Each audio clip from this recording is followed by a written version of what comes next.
Hey everyone, it's your professional sarcastic man and seeker of attention, Chris here with a video about does Marvel not respect any of their legends? I mean, easy question to answer. No, it doesn't seem like it. It doesn't really seem like they respect any of their legends. So earlier today, someone put this up on Twitter, and it's of Jim Starlin, and he released recently. It was Marvel released his Thanos: The Infinity Siblings trade, and Starlin put up that he had to buy and order a copy from Amazon. His own book, the book that he wrote, he had to go and buy one for himself. You would think that Marvel would give him a free copy. No, because, the whole spat between him and Tom Brevoort, like Tom Brevoort just screwing him over.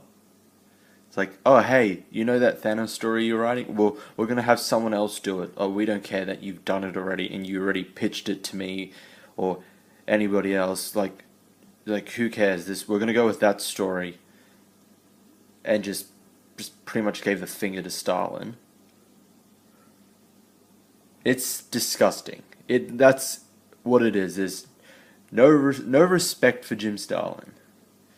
Like most of the currently now, some of the iconic cosmic characters would not be here without Jim Starlin. You wouldn't have, if I remember correctly, Thanos. You wouldn't have Thanos, the big important villain for the next Avengers film that comes out, I believe, next week. Yes, it comes out next week. Yes, here you have Thanos, Drax, Gamora, Shang-Chi, the Master of Kung Fu. Although he has been, I really don't know who that is.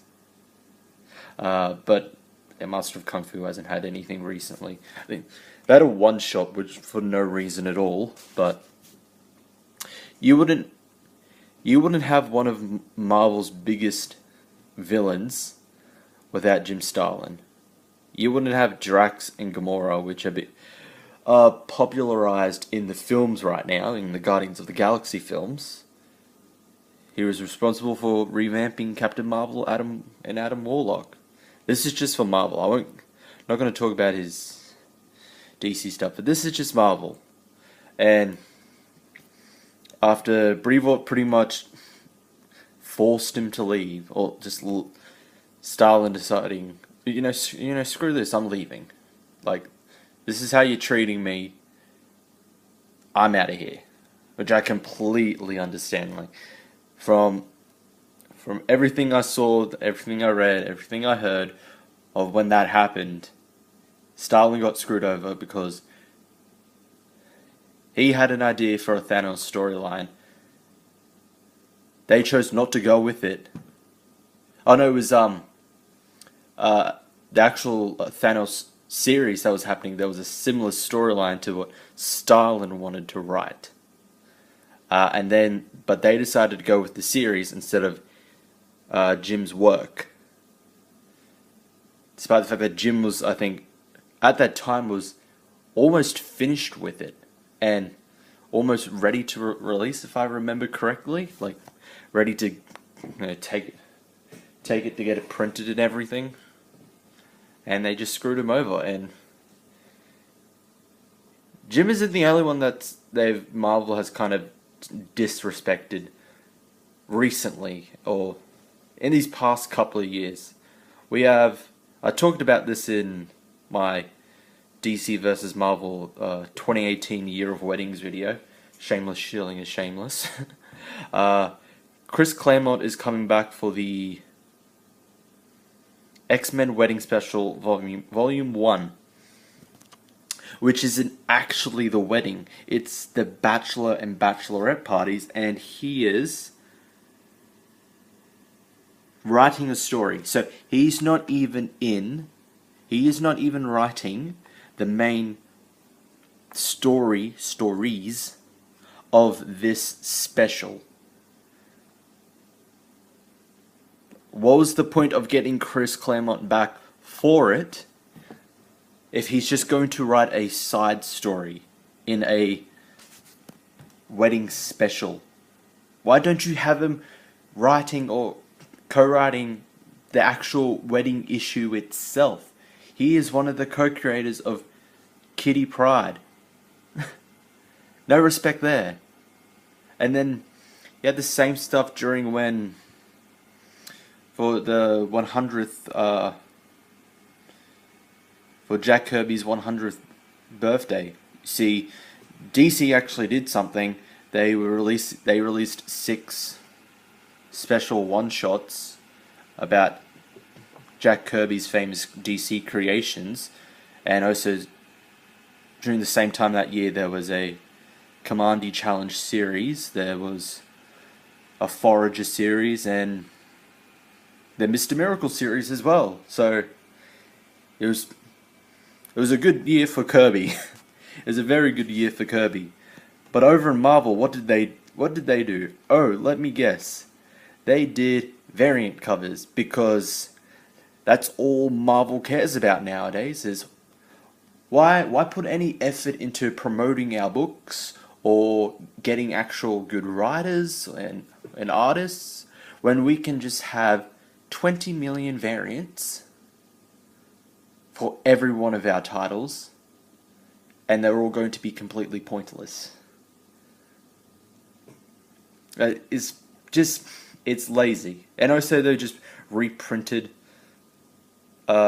famous old issues featuring Kirby's input for like $1. The True Believer reprint. So it's like, let's not do, apart from the variant covers, let's not do anything new to celebrate Jack Kirby, like the king of comics, Jack Kirby. Let's not do anything. Like, to be fair, I didn't even know if I didn't know that Marvel actually did something to celebrate the 100th. I know DC did because it was promoted well. Although I didn't initially pick up the one-shots. I did buy the trade of it when it came out early this year. I will probably check out the Commandy Challenge. I believe the hardcover for that came out this week, I believe. And I'm still reading Mr. Miracle, which is a great series as well. But with Marvel, I did not know they did anything because it's Marvel. They were more... What were they? They were more interested in, at the time, probably Secret Empire, preparing for a failed relaunch, Legacy, and pretty much not doing their jobs. So what do you think? Like,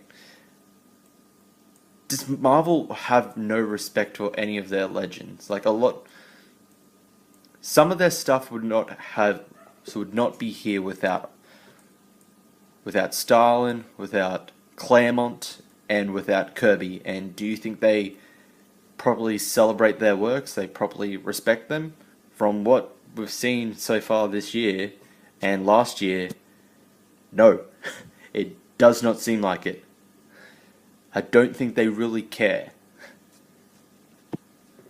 They only seem like they want to pander to a certain group, and that's a group that really, I don't know, it doesn't seem like it's a group that really doesn't read comics. Because when they say they read comics, they say, we illegally downloaded these comics. It's like, you're not even actually paying for you're not paying for any of the content. And you complain about how it's cancelled, and you blame everyone else. It's just like, if you really supported the series, you would have bought it, with actual money instead of illegally downloading it. But anyway, what are your thoughts? Does Marvel have no respect for any of its legends? It definitely seems like it. Like I said, from what we've seen last year and this year, it definitely seems like it. So that's it for the video. Leave a like, subscribe, hit the notification bell, follow me on Twitter, and I'll see you all next time.